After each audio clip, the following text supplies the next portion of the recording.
halkaan nagala socotaan waa Stadio Konis ciyaartu waa Barayjo maamul dheelaya waa Jubbaland iyo xulka gobolka Banaadir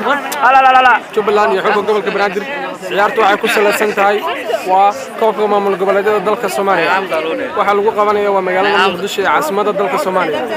koobku waxa garoonka soo wada buuxiyay xamaasad aad u weyn oo taageerayaal ah taageerayaashaas oo badan xulka gobolka Banaadir gobolka Banaadir waa mudan yahay in la taageero waayo waa caasimadda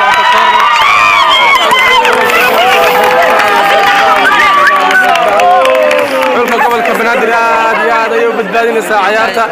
ciyaarta wali waa 0-0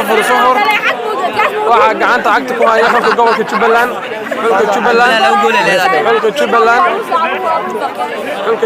waxa u baxday foora gacan waxaana saaray gobolka Banaadir ciyaartu waa 0-0 ama eber qalad yar ayaa dhacay waxaa la tuuranayaa foora gacan halkaas oo tuuranayaan xulka Jubbaland ولي وامس عرت ciyaartu waa eber يا بقولك يا فرتم ciyaartu 50-50 boqol iyo 40 waxa sama jiraan ciyaartu waa 50-50 وقرني هاي لكن حاجه محاد ما انت صلالنسا halkan inkastoo aan wariyahay aan ka madax banaanahay salaalinta ciyaartaas taageernimada aan muujinayn ciyaartaas waxaan jeclahay kii soo baxaba inuu yahay mid kamid ah gobolada Soomaaliya koox kamid ah haddaba aan ku kala sheegay labada kooxood waxay ka soo kala baxeen gobolka Banaadir waxa uu gruubo uga soo baxay xulka Puntland halkaas oo ay ku hayaameen koobka xulka Koonfur Galbeed haye xulka Jubbaland waxa ay ku soo baxeen gruupka B kaalinta B waxayna kaga soo baxeen xulka Galmudug kuwaas oo iyagana kaga hayaameen koobka waxa maalinimada berri oo ay tahay maalinta Sabtida wada ciyaar doona xulka Jubbaland xulka Puntland iyo xulka gobolada Shabeellada Dhexe iyo Hiiraan halkan waxa aad uga muuqata waa taageerayaasha oo xogaa isku inqilaabsan taageernimada waa ismaan dhaafeen dib male ciyaarta waxa yaala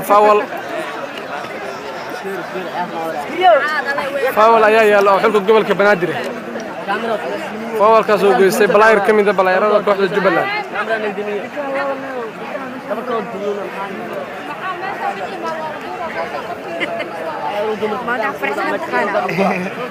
بنادر إني أكسر قربودن حلف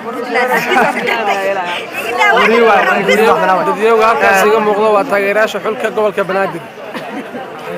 ma sha Allah garoonka aad iyo aad ayuu buuxaa ciyaartu ay socotaa waa soo daaficeen gobolka Banaadir dhexda ayay ku bada taallaa gobolka Banaadir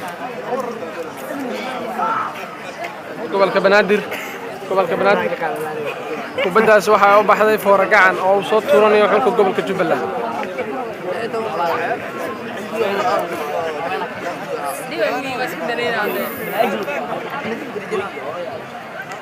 foora gacan waxa saaray xulka gobolka Jubbaland waxaana soo laadanaya xulka gobolka Banaadir